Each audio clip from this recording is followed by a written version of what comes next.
All right. Well, welcome everyone. Thank you so much for coming out and spending this hour with me. This is something that is kind of near and dear to my heart, especially because for the last 3 years, I will just tell you guys very quickly how I got into this was I'm not even sure. I got asked to help, not knowing what I was doing. This had to be the spring of 2020, when we first went online. Somehow, someone asked me to help the tech people. And I said, sure, I'm not quite sure what I'm doing, but I'm happy to learn. And it just became kind of easy for me. So I have been running a lot of contests as the tech chair over the last 3 years. And, as we've transitioned into hybrid, I've learned some things about that, tips and tricks. And Raji just asked me to share with everybody as contest season is coming up again. And as many clubs are moving into hybrid, then I just wanted to share this with you guys to give our members the best experience that we can. So I look at the tech chair job as, if any of you are familiar with theater terms, the tech chair is the stage manager. The tech chair is the one that is making sure that everything runs smoothly. And the tech chair is the support person for the contest chair, for the Toastmaster. They're there to make those people look good and there to make the contestants look good and to put the contestants at ease. To me, that is the most important part of my job, honestly, is to put contestants at ease when we're at a contest because we don't want to add any extra stress.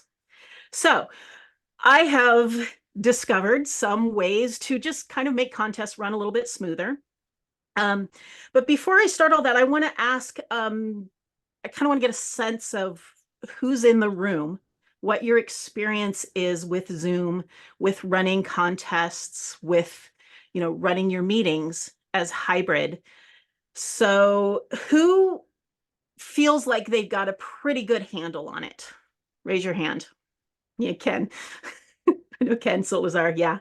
Okay. Who feels like, okay, I know what Zoom is. I know what breakout rooms are.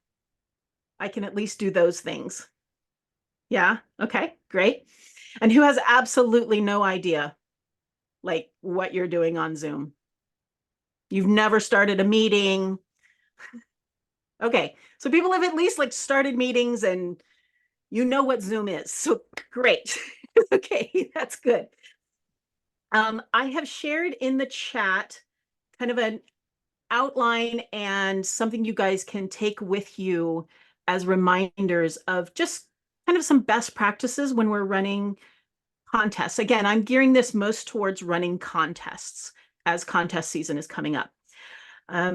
So I'm just going to go pretty much down this list. You guys, I'm very casual in my presentation. So if you have any questions, speak up, raise your hand. I prefer you speak up because I might be talking and I might be sharing my screen and all that stuff, and I might not see you. So please go ahead and ask questions, ask any questions that you like. They might benefit other people as well, so please do that. And let's get started. Wine, that's great, Philip. I have soda, so Hey, yeah. hey, I Kari didn't Lynn, when you said that your dog just wanted to play, I wanted to say, well, my wine glass just wants to play, but I'm going to try to keep it over there. Okay, continue. I wasn't brave enough to bring a glass of wine on the call. So kudos to you. All right.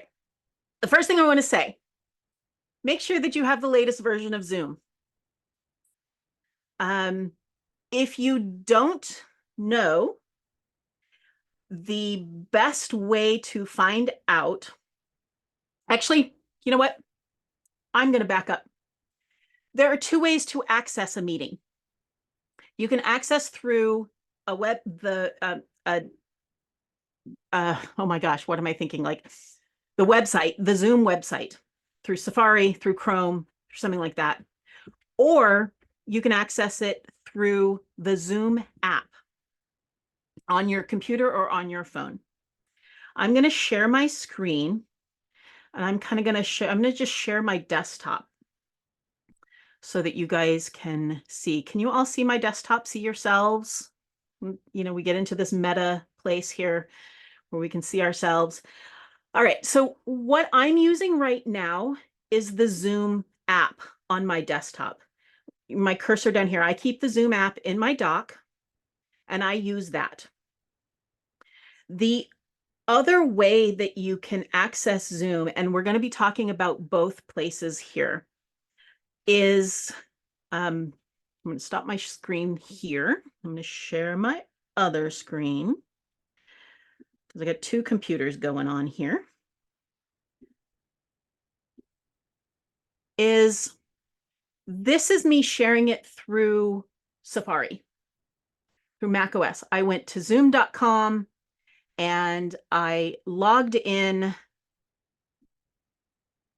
went to zoom.com, logged in, and came up with the this is my other Zoom login that I have. I have two accounts so that I can do things like this. And so this is the thing that you're going to need to have access to in order to change some settings. If you are the Zoom master and you are the one that is hosting the meeting, you should have access to this. And to find out if you have the latest version, sorry, now I went on to that, is you can look into your profile. You can find out, this is not showing up on this one. Oh, sorry, guys. But usually if you click on your profile, it will it will tell you if you have the latest version or not. If you have close to the latest version, you're going to be okay. So sorry, guys, I'm not finding that one right now. I'll get that to you. All right. So you want to try to have the latest version, first of all. So guys, I'm trying to get my screens back. All right. So the next part is to know whose account is going to be hosting the Zoom. Do you have a club account? Is it going to be on your personal account? You should know who's going to be hosting. This one right now is on the Program Quality Director account, I believe. So Raji is the one that set this up, set up the meeting ID, and sent it out to everybody. This is important because you have to be able, if you are the Zoom, the tech chair, you need to be able to be the host or the co-host. So if you are helping with a contest, that's one of the questions you're going to ask the contest chair is whose Zoom account is this going to be on? And who's going to host it and start the meeting? So when you start the meeting, you want to make sure that you become, like I said, either the host or the co-host. Let's stop this share. When we started this meeting, before many of you came on, I asked Raji, hey, because Raji was on as the host, and I asked her, can you make me the co-host? The way that you do that, the way that you change host and co-host, is you come down here to this participants button at the bottom, click on participants, and you get a list up here to the right of everybody that's in the meeting. So what she did was she came and she clicked on my name. She hovered over my name, and in this more button, there was an option to make me the host. So I will, let's see, I'll click on somebody else. Let's see. I will click on Solazar. And if I click on more, we have all these options. And one of them is to make him a host or make him a co-host. I always think it's best for the tech chair to be the host if you have the wherewithal to hold all of that. If you're new to it and somebody else is starting the meeting, you've got somebody with a little more understanding of Zoom and you don't feel comfortable, then, it's okay to have the other person be the host. Have them make you a co-host. You will still have most of the abilities that the host has. And it's a really good way to practice. But then somebody else is also supporting you. So there's host and co-host. Come back to my list. Any questions so far with this? Okay. Also, when I think it's important when we're running contests that the Toastmaster, the chief judge, and the timer are all co-hosts as well. Because we want to give them, sometimes they can help. Sometimes they need the ability to unmute themselves if something goes wrong. Because sometimes, so I'm going to show you guys all these things about muting and unmuting people, but sometimes we mess up and we want these 3 people at least to have some ability to control what's happening with their microphone and their videos. So we always want to make at least these 3 people co-hosts in your contest. So when we come to the contest, you also want to make sure that people can rename themselves. And there's a lot of different ways to do this. The way I like to give control of this is also here in this participants list. I also have the chat up here.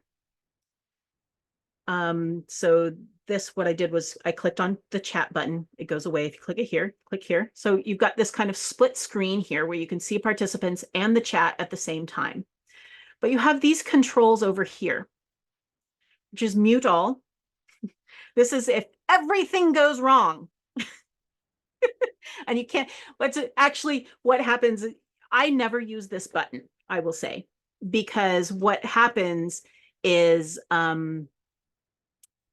if someone is giving a speech and there's a disruptive thing that happens with someone else that's watching, let's say they unmute themselves unknowingly and their dog is barking in the background.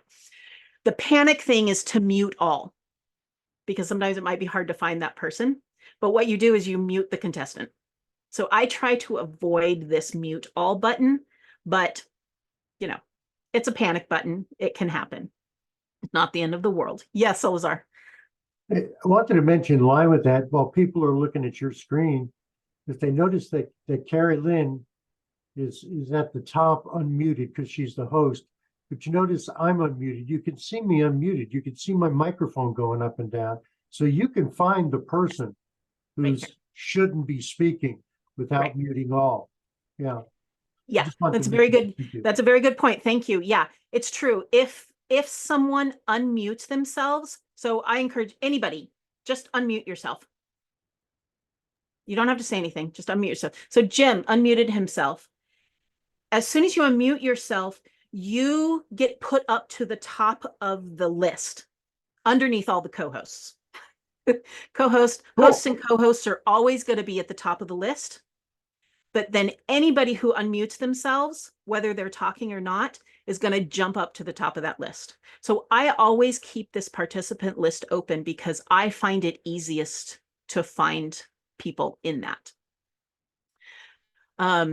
So the order of operation that happens is the host is first, all co-hosts are next, people who are unmuted are next, and then everybody else goes in alphabetical order.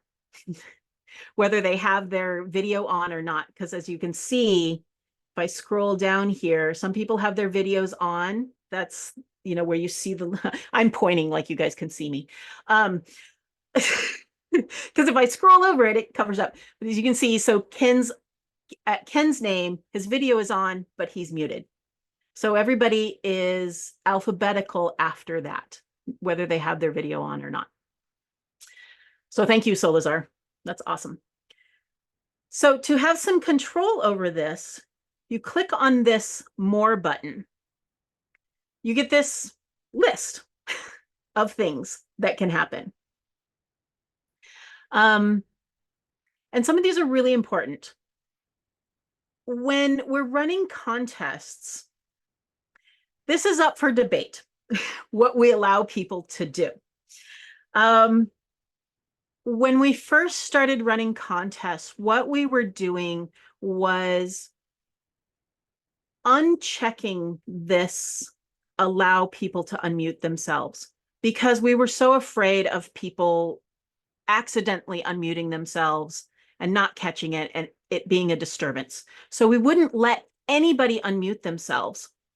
However, when you do that, you have more work to do with the contestant when they come up, because the contestants can't unmute themselves unless you ask them to do it. And it adds an extra step for them. We tried things where we would make the contestants co-hosts, but then they start seeing other things that are happening and it gets distracting for them. So what I personally do, and again, you can choose what you want to do with this, just know that there is more work one way or the other. I allow participants to unmute themselves, and I just pay really close attention to my participants list. And I'm looking for anybody that is not supposed to be unmuted. Yeah, Solazar. Unmuting myself. Yeah. One thing I like to do in conjunction with that is really not necessarily have the tech chair, but having like an assistant tech Yeah. chair whose job it is to watch for those mutes and unmutes. So Exactly. that's their total focus. Yep. Anybody can do that. They don't have to be highly technically trained. Yep. It's really good to do that. So I like Yep. what you're sharing. I just want Yep. to throw that in. Yeah, if you've got the personnel to do that, Yeah. absolutely. Yeah, if you've got an assistant tech chair, if you've got someone, that wants to learn how to do it, that is a great job for them, because they have to watch, a lot of things, and it gives them a really good sense of what's going on. The other part of this, you do want to allow people to rename themselves. Contestants rename themselves. We're going to go over naming and how that helps a little bit later. So you want to allow people to rename themselves. You want to allow people to start their video. This is the same thing as unmuting. When we run contests in our district, we have everybody except for the Toastmaster, the timer, and the speaker with their video off. When the speaker is speaking, the Toastmaster's video is off. And so we ask people to keep their videos off, but we allow them to start them. I just allow it because, again, it allows the contestants to start their videos, and then I'm just watching for audience members who happen to turn on their video.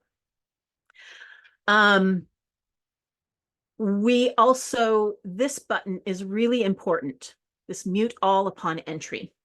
That will save you so much grief because inevitably somebody's coming on, they're joining, and their dog is barking and they don't know it. They don't know that their microphone is on. They have no idea. So we mute all upon entry. Now I'm going to tell you something else. We also enable the waiting room during our contests. Now this, again, it's an extra step that then the tech chair and other people have to do. But we want people to come into a waiting room while the speakers are speaking, so that they don't accidentally come in and turn on their microphone or come in and turn on their video or do anything like that. We keep them in the waiting room until the speaker is done. And then we just admit everybody during the 1 minute of silence between speakers. Now you have to remember to do that.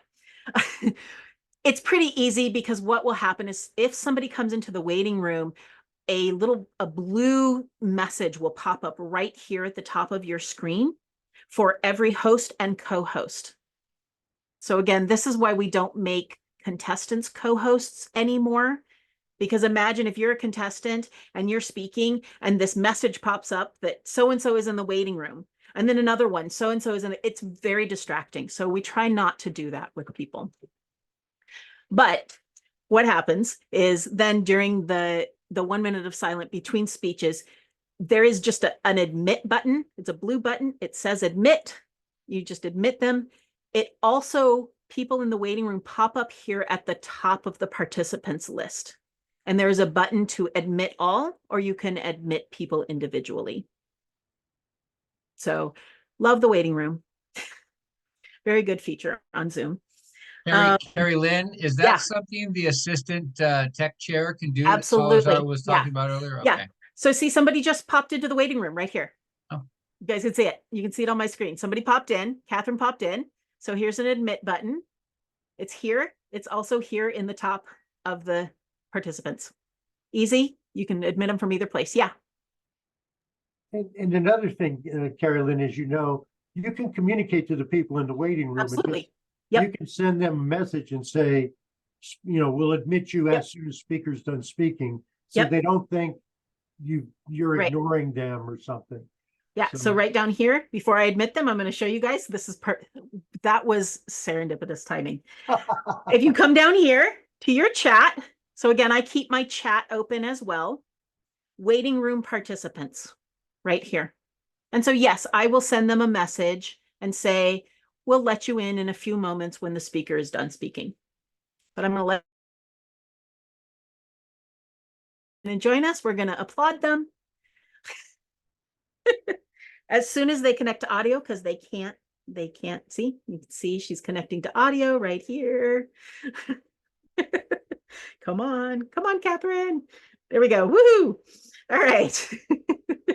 So yay! They don't know why we're clapping. But there we go. So welcome, Minaj. Catherine still can't hear us, but she will. All right, any questions, more questions about waiting rooms, muting, unmuting, those sorts of things? All right, everybody's pretty clear on that one? Yeah, Ken. Do you ever have a situation, we have sometimes when we have meetings, and sometimes you want to just, contests may be different, but you want to just let in people who are legitimate people. And sometimes in a club meeting, pretty much everybody, but you may get guests and you don't know who they are and you don't know if they're legitimate or not. Do you have a way of dealing with that? Yeah, in meetings, we dealt with this more at the beginning. Sometimes we get spammers in our meetings. I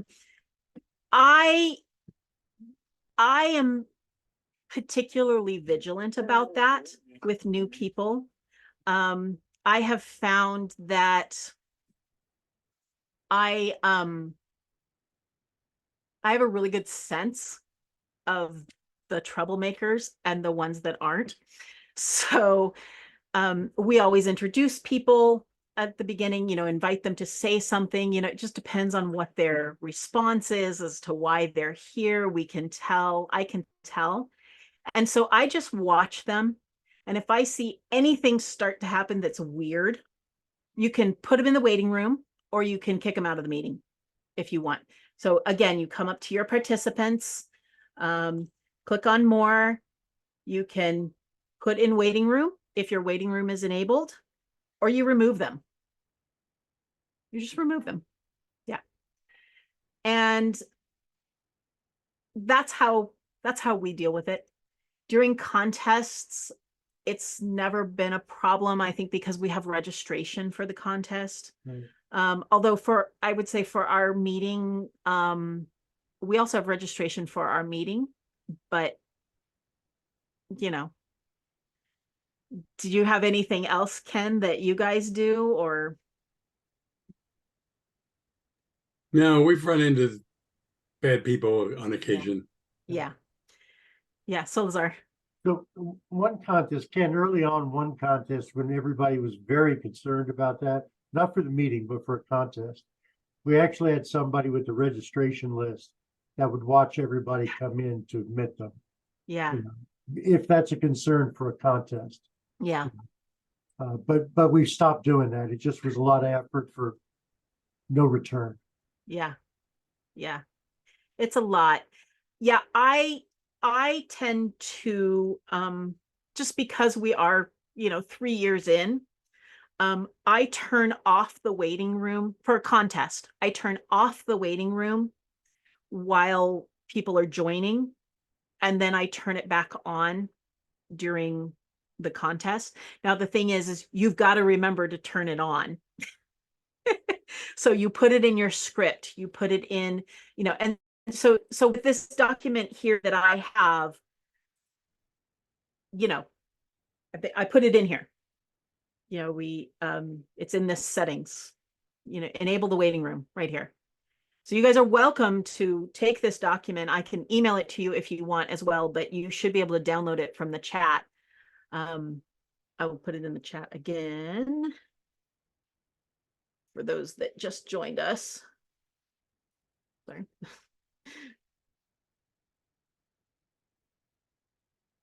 There you go. Oh, not direct message. There we go. So yeah, so you guys are welcome to take this document and use it. I wrote it specifically for contests. All right. So you want to allow participants to rename themselves. When we are doing contests, we want to be able to identify who's there. So if you're the tech chair, you put yourself, and you do it in this order. You put your role, tech chair, Toastmaster, chief judge, whatever that is, and then your name. Raji, did you have a question? Something? No. Okay.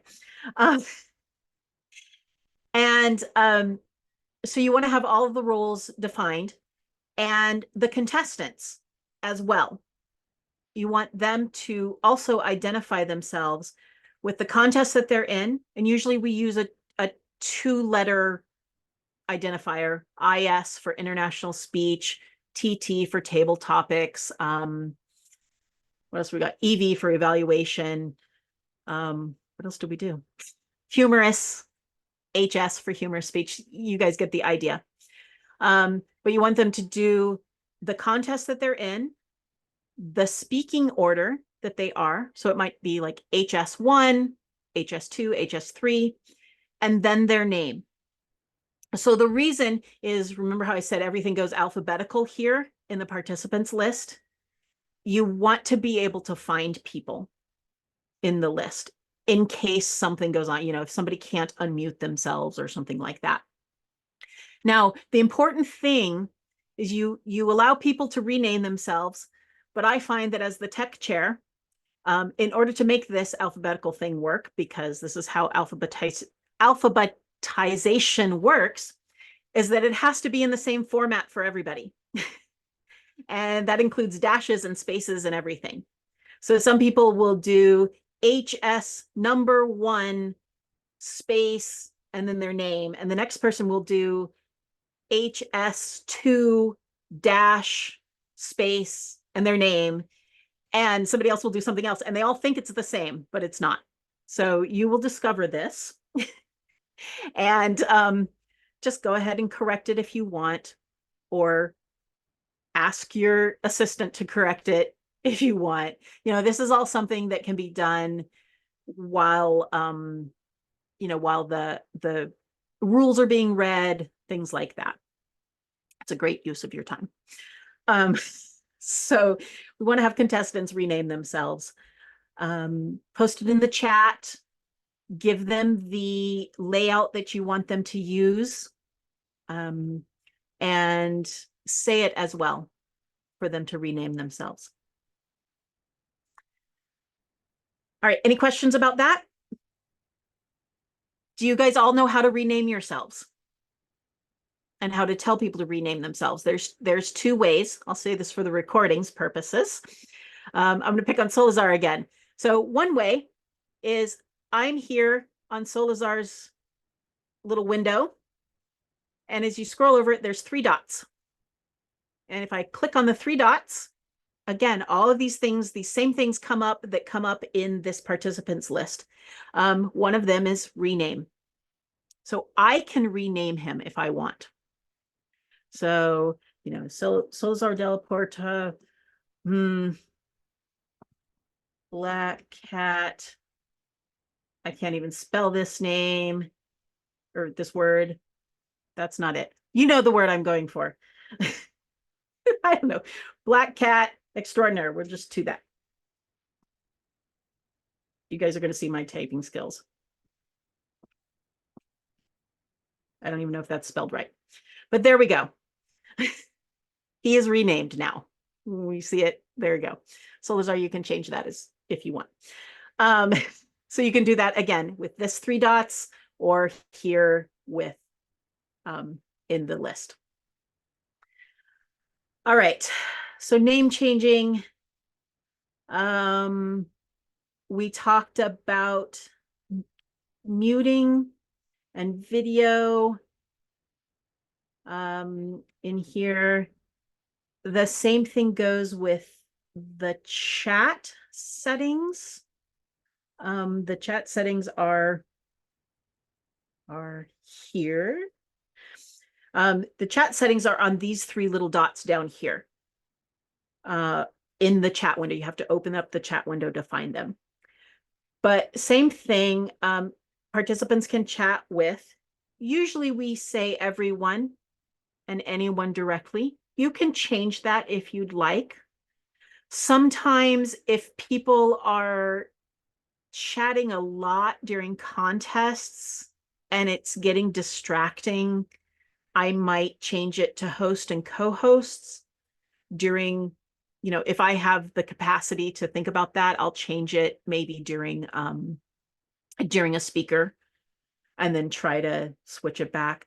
But again, everything is about making the best experience for speakers. So if you as the tech chair get to kind of feel into that and see what's going on for them. Yeah, so that's chat and how we can control the chat. We talked about allowing participants to turn on their video, turn on and off video.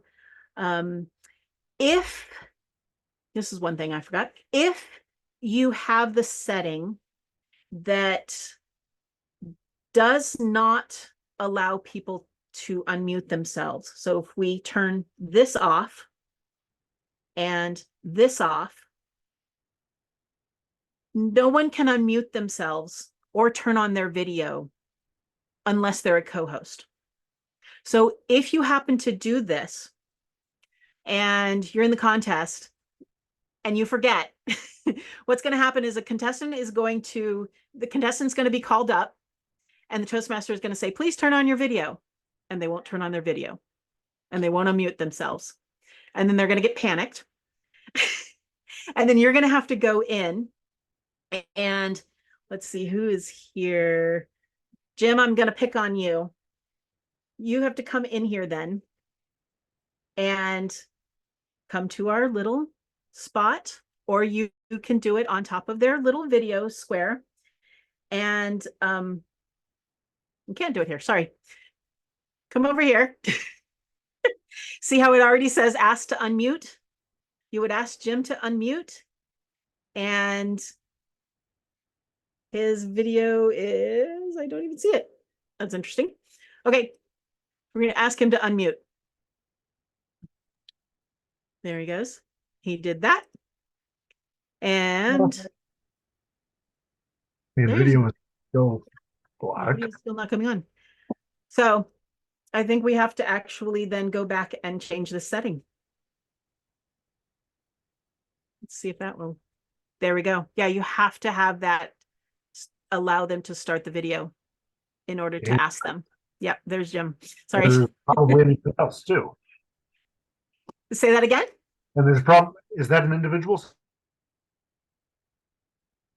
Yeah, everybody should be able to turn on their video now because I clicked that. setting, or does that let everybody turn their video? Everybody should be able to turn on their video now. Yep. There we go. Alrighty. But people still cannot unmute themselves.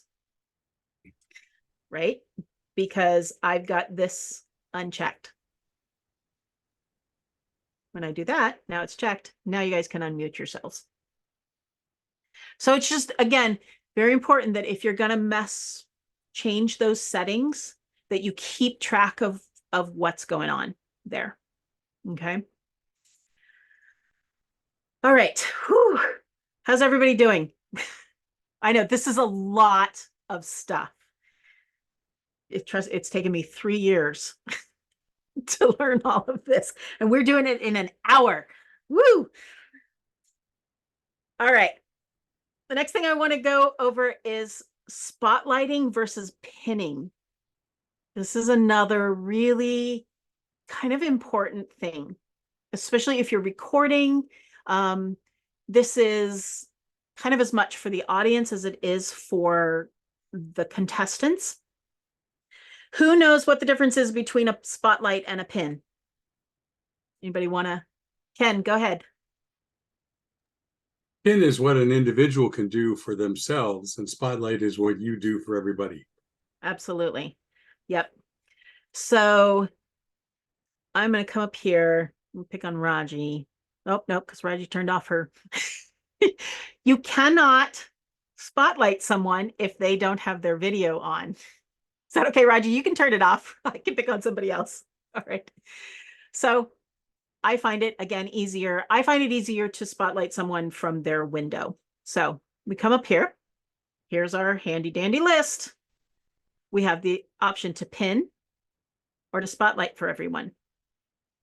Now I'm going to first do pin and see what happens here.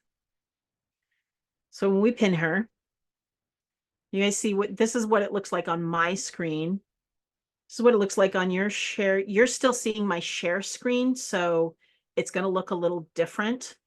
But let's remove the pin. If I wasn't sharing screen, then why doesn't somebody, you guys can all try this. Pick someone with their video on and pin them.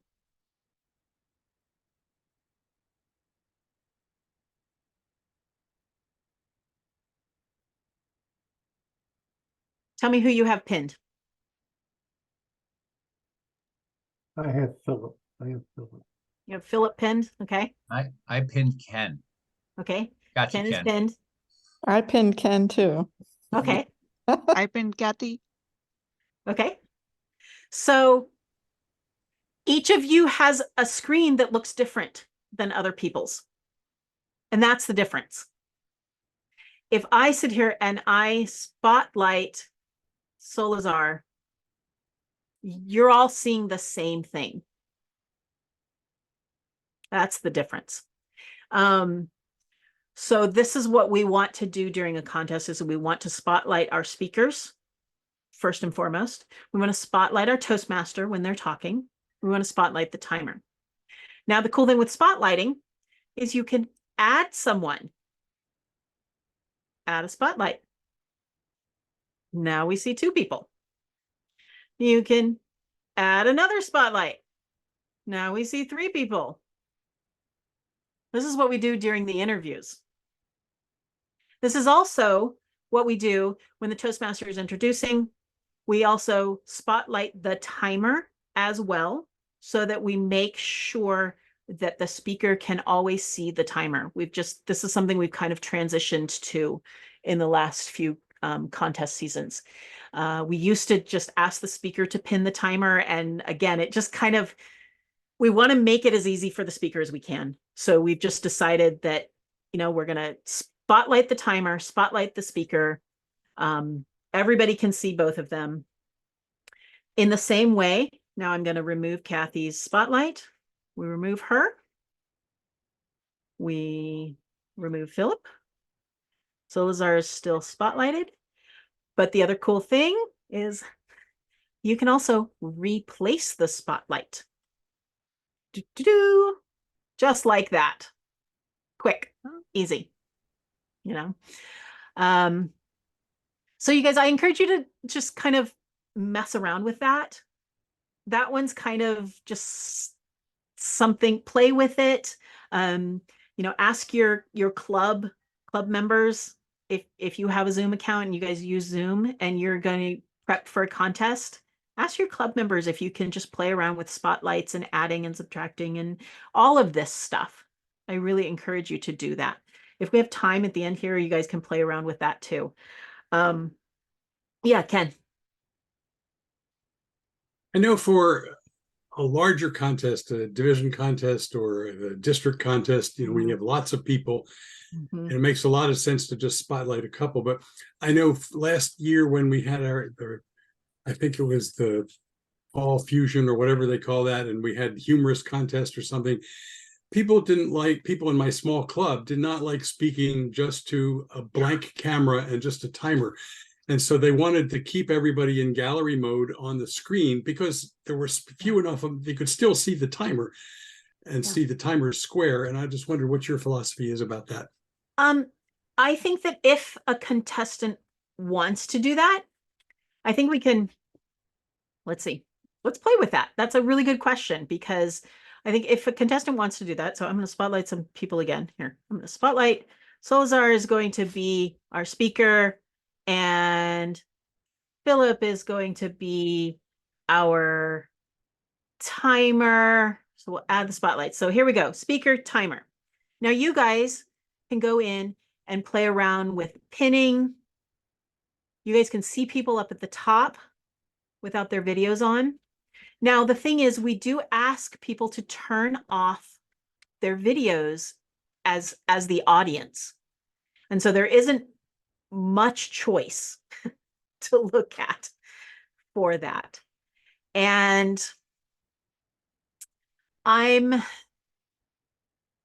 that's a tough one, because I hear what you're saying and I know, I've been a contestant and it is hard to just speak to a timer. But yeah, I mean, I would say again, we're yeah. Yeah, go ahead, Ken. I think what I'm trying to remember how we ended up, but I think what we ended up doing is saying, because the higher level contests, we're going to have everybody with their videos off. Yeah. We had all of our videos off, but people, if it's a small group thing, we typically just let people keep their videos on. Sure. Yeah. That's what I was going to say. If it's a small group and it's just a screen. Absolutely.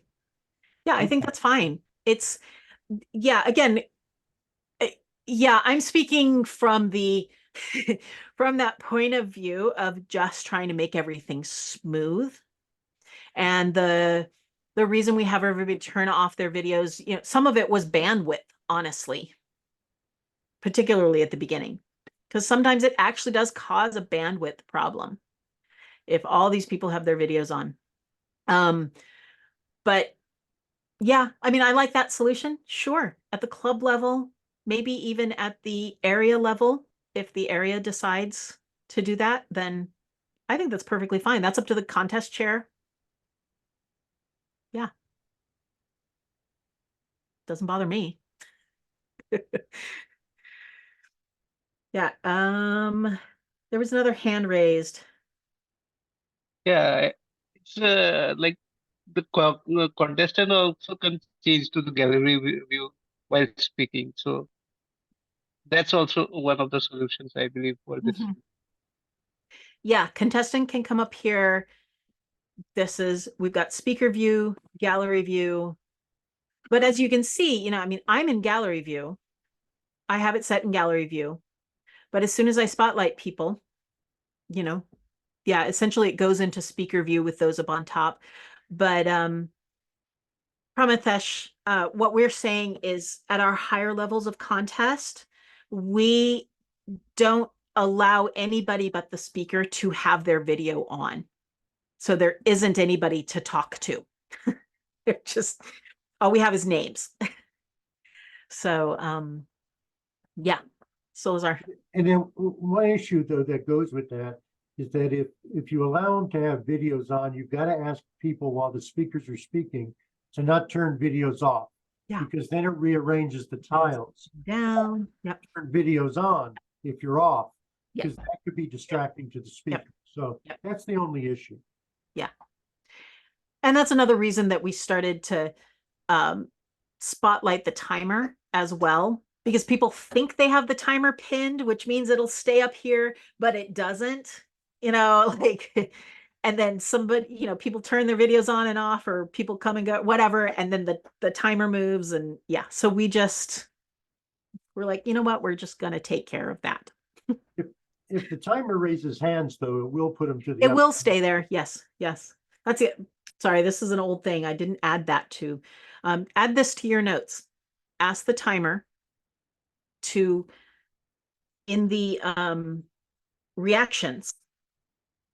Some of you know how to raise your hand. Yep, just like Raji raised her hand. You can ask the timer to raise their hand and just have it there. I clapped. I don't use reactions very often. Sorry, guys. Take that off. It'll go off. Raise hand. It's the big button right there at the bottom.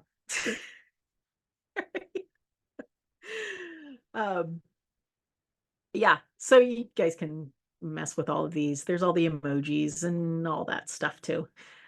It's all extra. It's fun. We can use it. Again, I'm trying to give you guys basics, and keep in mind, I don't know how many times I'm going to say this. This is about the experience for the speakers. So just be careful. Just be careful in what you use. Keep it fun, but just be careful. All right. Whew. You guys doing okay so far? All right. Okay. Am I doing okay so far? Like I'm checking in with myself, not with you guys. All right. So we did gallery versus speaker view. Hide non-video participants. Those of you that have done contests with me know this is kind of my favorite phrase.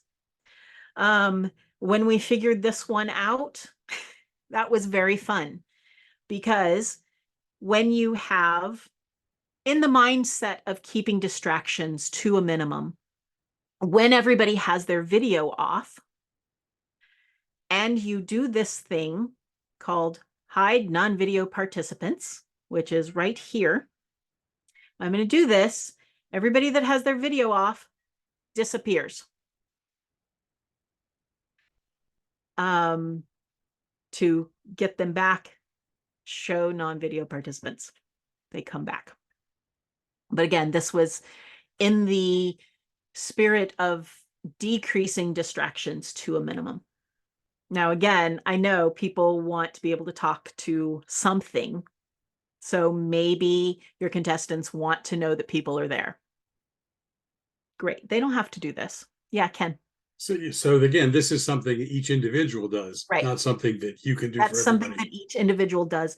But I put it on this list because, again, this is a list from before we were pinning the timer or spotlighting the timer and all that stuff. And so it was my favorite thing. I was like, hey, you guys, here's this trick. In order to find the timer, because what that does is when a speaker is speaking, the only people that have their videos on are the speaker and the timer, and everybody else disappears, and then they're not going to lose the timer. So again, this is, you can decide, individuals can decide if they want to use that or not. All right, sharing screen. Does anybody not know how to share their screen? Okay, good. I'll do it very quickly for the video. To share your screen, the reasons we might share our screen is if we want to put, if you have some slides, maybe if you're doing the upper level contests, we share slides during, like during the breaks between the contests, or you might want to share slides of the winners. You can do that as well.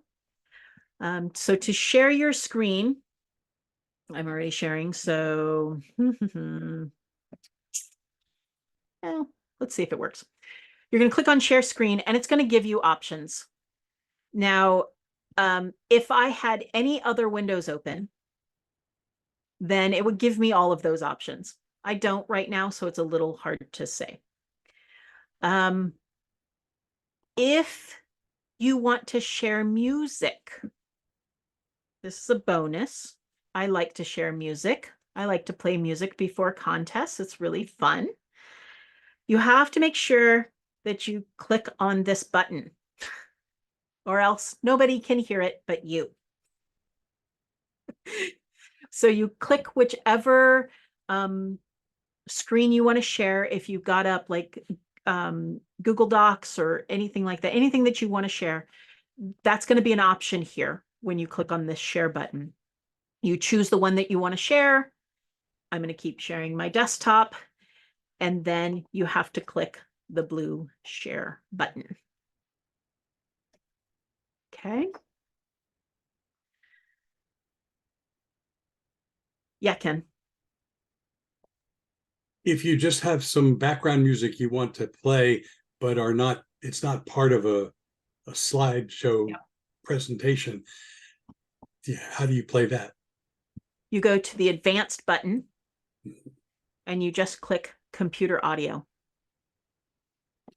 and share. And then like I could now start my iTunes music and bring up something and play whatever. And it'll play whatever's on there. Thank you. Thank you for that, Ken. All right. Woo. See, Reggie, this is why I said only an hour. Not because I thought I could get through it in an hour, but because an hour is a lot. Okay, so recording, we don't usually record contests. We do allow contestants to request that. This is in the script. Your contest chair should know this and should go over this with contestants. If you want to record, you will click on this more button. That's not it. You will click on the record button. Sometimes it's something more, sorry. There's a record button. Sometimes if your screen is smaller, this is why I keep looking under more. Sometimes when your screen is smaller, some of these get incorporated into the more button. Cool. Thank you to whoever, or he disappeared. So you would hit the record button. You would have the option to record to your own computer, which in that case, you're going to have to share it with people. Either I usually share it through Google Docs, or you record to the cloud, which records to the Zoom, the Zoom, oh my God, I'm losing my words, account of whoever is hosting the meeting. And then they will have to be the ones that distribute that. Okay. Breakout rooms. Okay. Anybody? Are you guys familiar with breakout rooms? Sort of. Okay. People keep coming into the waiting room. Do we know these people? We'll let them in. This is a good chance to figure out. All right. So breakout rooms are in the more section. We want to start breakout rooms. You come to the more button, click on breakout rooms. Now, Could you share your desktop so we can see? oh, sorry. you're not- I'm sorry. You're right. Because I stopped that. Thank you. Oh my goodness. Yeah, I think this will be important because we have Yes, this is evaluation important. Sorry. contest. I'm sorry, you guys. Don't So worry. record button is here. For those of you that didn't see it, here's the record button. You can record to the computer or record to the cloud. Those are your options. All right, breakout rooms. Here we go. Breakout rooms. All right, so this window will pop up for you. Usually in contests, we're only creating one room. You can create two rooms, but usually we want to create one room. For contests, I always assign manually. Now, if we're doing something else, you let participants choose the room, but we want to, for contests, assign manually because you want to have control over who gets to go into a room. So you check your number of rooms, you check on assign manually, and you create. Now, before you start putting people into rooms, or before you open them, you want to click on this little settings button because we want to check some of these things. You definitely want to allow participants to return to the main session at any time. This allows them to come in on their own. You know, when you tell them, depending on how it's set up, whether there's an SAA in the breakout room or whatever you're going to do, I'll get to that in a minute. And I highly suggest automatically moving assigned participants. This makes things easier. They don't have to click on a button. They don't have to do anything. You just move them. Make sure that you do not auto close the breakout rooms because that will be a problem during table topics or evaluation, which is coming up. So you want to have that unchecked.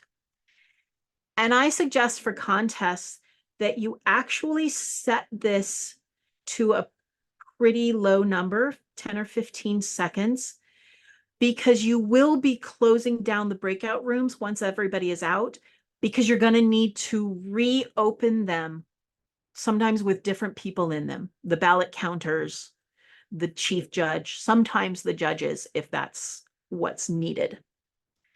So these are the settings that we want to have set up. Then you go in and you click on assign. And because you've had people rename themselves in a consistent way, you're going to have just this group of IS1, IS2, IS3, and they're all going to be right there. And it's going to be very simple. And you just click, click, click, whoever you want to go in there.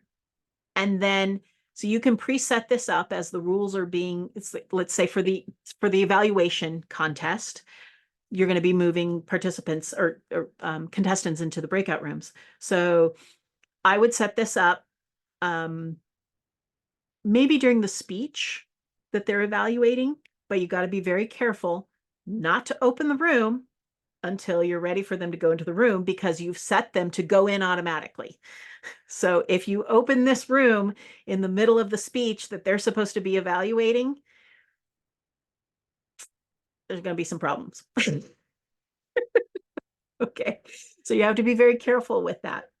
So then once you open the rooms, I'm going to send you 3 in there and I'll pull you out. I'll just close the room pretty much right away.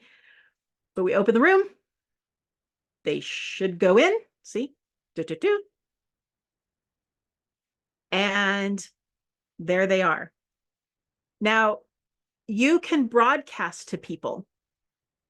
You can send a message. It's just like typing in the chat to them. And this is how I tell people, I'm going to close this out so they can come back. So they're going to come back in 10 seconds. Karen already came back. So you can see there's a countdown and then they're back. So that's it. I recreate this room with no one assigned so that I can show you guys the broadcast. So no one's assigned, so you guys will all stay here. But I'm open, the room is open. So let's say someone is in the breakout room. You can broadcast a message. This is where I, as the tech chair, or I think your assistant tech chair, anybody who's a co-host, I think can do this as well. This is where I would say something like, you know, contestant 2, please join the main room. And because you guys in those settings allowed people to join the main room at any time, once you send this message, it gets broadcast to the people in the breakout room. So they need to be watching. It's one thing we tell them, you need to be watching. And hopefully they come back in. If they don't, you have the ability to come in here under the list of the room. You would see people's names. And again, if you hover over their name over here, you can, it's either reassign or you ask them to join the main room. And then they get a pop-up that says join the main room. All right. Close this. Any questions about breakout rooms? Okay. Oh. Yeah, Raji. So for the evaluation contest, Kari Lynn, what would your recommendation be? Do we have the SAA be in the room or be outside the room? I personally think anytime contestants are in a breakout room, an SAA or someone should be in there with them. Someone whose job is to look for those messages or to be in contact with someone on the outside. Yeah, Salazar. Well, and the other thing is they only have 5 minutes to write their evaluation. Yeah. So you need to make sure they're not sitting in there continuing to write it after their 5 minutes is up.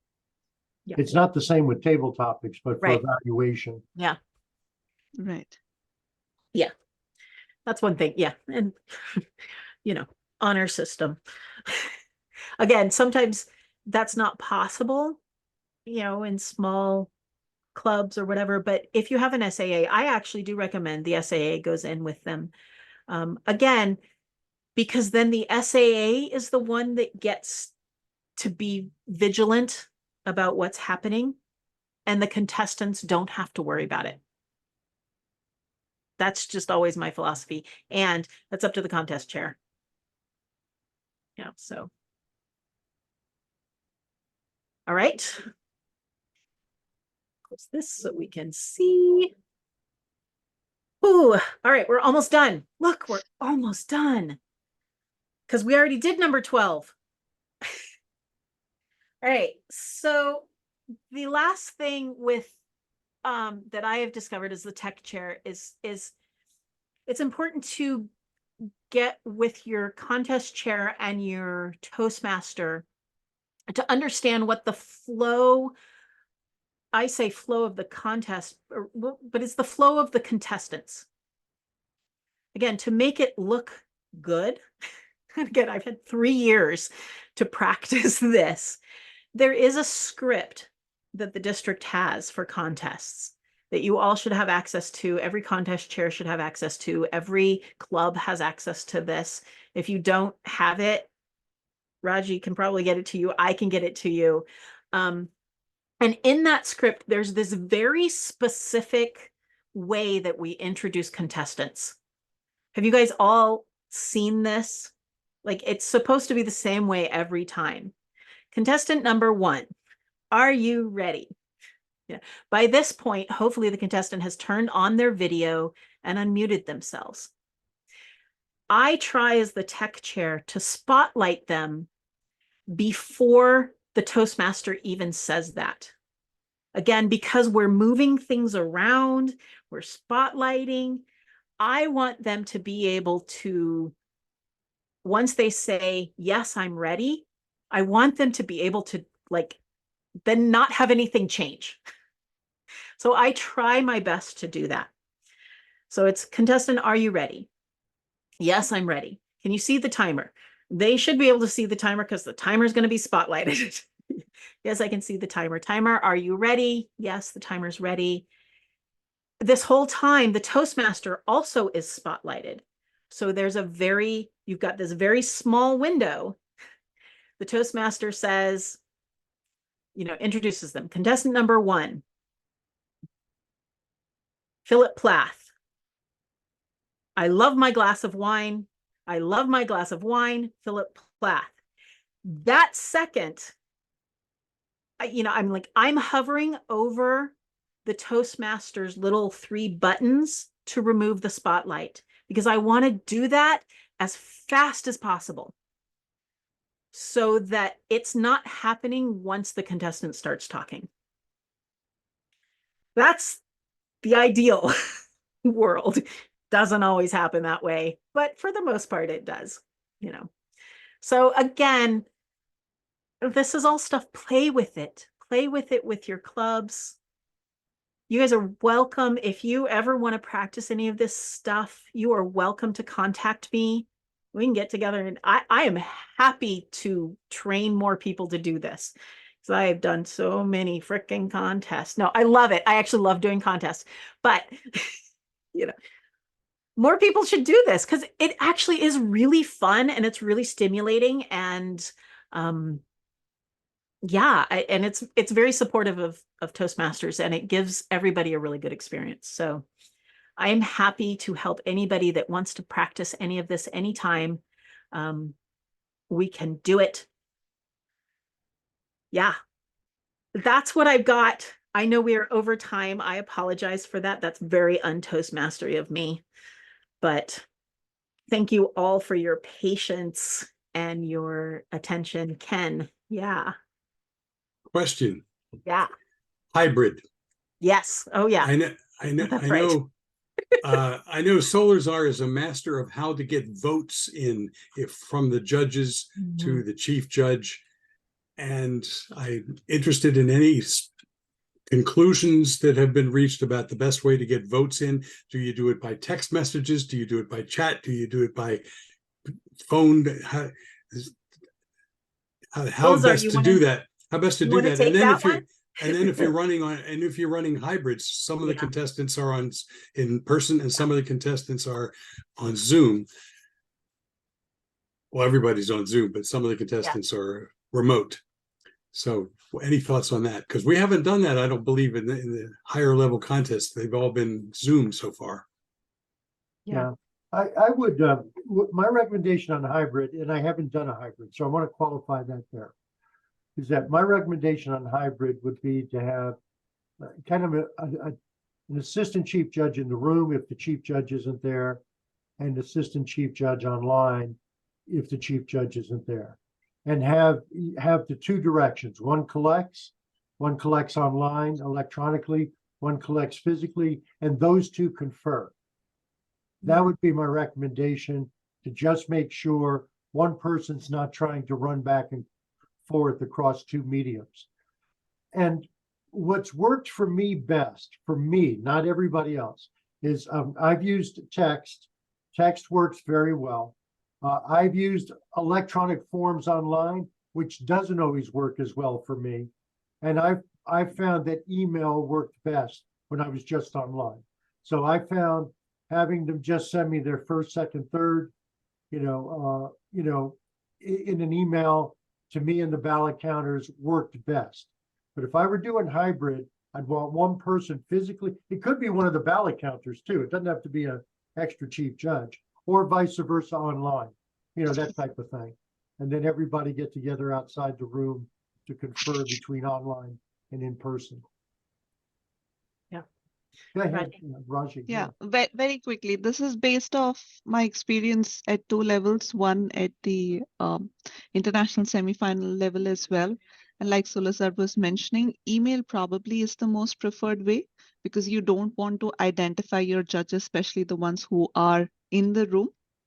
So if they send out an email, one of the ballot counter takes the responsibility of making sure they're collecting all the ballots in the email, unless there is somebody actually handing out a physical ballot and the other ballot counter takes the responsibility. So we did something similar at the District Showtime, the Fall Fusion this time as well, where we had Google Forms created for everybody. And it had very simple fields to fill out who is their first, second, third position. For the first contest, there were some physical ballots that folks used, and of course, the ones online used the Google Forms. But by the second contest, everybody felt very comfortable with using Google Forms with 3 responses, very simple one for the first, second, third position. Since this time for our club, area, division are going to be completely online, I would recommend maybe choosing, say, email, have those emails sent out in advance. I think we did that when I was the area director as well. We sent out the emails with the title that this is the ballot for the contest to all our judges, just say 15 minutes before the actual contest began, so that that's the first email in their inbox. And they can just respond to, say, reply all to that email and send it out. So you can try either a Google form or an email. I think they'll work best to keep the identity of all your judges secret, whether it's a hybrid or an online format. So people who are in the room, who are judges, need to have some way to, Yes, you like know, a either a device. phone or a laptop or something. Right. Preferably, yeah, just to keep their identity as secret as possible. I was curious, like before we went online, how did judges stay anonymous They're at not. in-person contests? I don't think so, Like, Carrie, because I noticed the same thing at the semifinals at yeah, the convention. We knew who were the judges. At least some of them we knew because they were the only ones sitting down with a Right. folder Right. and covering their mark right, sheet. So, I mean, people knew. Maybe the contestants didn't know because they were getting mic'd somewhere else, but everybody in the audience knew pretty much who all the judges were. So it wasn't so much of a secret. yeah, Yeah, once they raise the ballot up, you know who the judge is. right. So after that, it's no secret. But so Raji, for the spring conference, are you planning to just have all online balloting of some form, either email or Google Forms? Yes. So the reason we tried it out at the fall contest was to see if there were any pain points, and we didn't really come across any pain points. Google Forms worked pretty well for us, so we might do that. And like you suggested, plan for a backup on emails. If you can't submit your Google form or you can't access it, send out an email. But we had physical ballots also printed out just in case somebody was not at all comfortable or they forgot their device. So what I've learned is plan for backups. So my first would be Google Forms, second would be email, and third would be physical ballots for a hybrid contest. And then fourth would be just paying the judges in advance. So Of course. Right. Thank you for taking that on, because judging is not my Yeah, I area. think Solazar is going to Like, talk I have about. no idea what that answer is. I think Solazar will be addressing this as we continue with our contest Yeah. bootcamp as in our remaining sessions. Did we have any more questions for Kari Lynn for being a tech chair, for hybrid experience in your clubs? I think Kari will be more than happy to answer those questions. Yeah. And again, if anything comes up, feel free to contact me, guys. I'm available on WhatsApp. You can email me. If you want my phone number, you can text me. That's fine. None of you are gonna spam me, but I'll put my email in here. well, thanks, Carrie, though, for everything you shared. This was an awesome session. It's really wonderful. I'm glad you guys enjoyed it. And I'm glad it's recorded because it's a lot. Go back and look at it, rewatch it. There's a lot to it. And again, so yeah, feel free to contact me if you have any questions. If you go back and you're like, I don't really understand what's going on. But really, yeah, just practice. Get on a Zoom with some people and just play around with it. That's really the best way to learn Zoom. And it's fun, and you can play around with emojis. And my boyfriend was like, are you going to teach them how to turn themselves into cats? Well, I could teach it as a potato. That would be kind of fun. Yeah. And adding to Carrie's recommendation, I would recommend everybody plan for a dry run for your contest so that you exactly are prepared to do stuff and you're not fumbling around saying, hey, where's the breakout button? Where's the record button? Right. And things like that. So you exactly know that. Exactly. So thank you so very much, Kari Lynn, for Thank facilitating you. this. Thank you everyone for attending. Yeah. And I hope I'll share the recording so you can pass it on to the other members who are not able to make it. Let me stop Great. recording.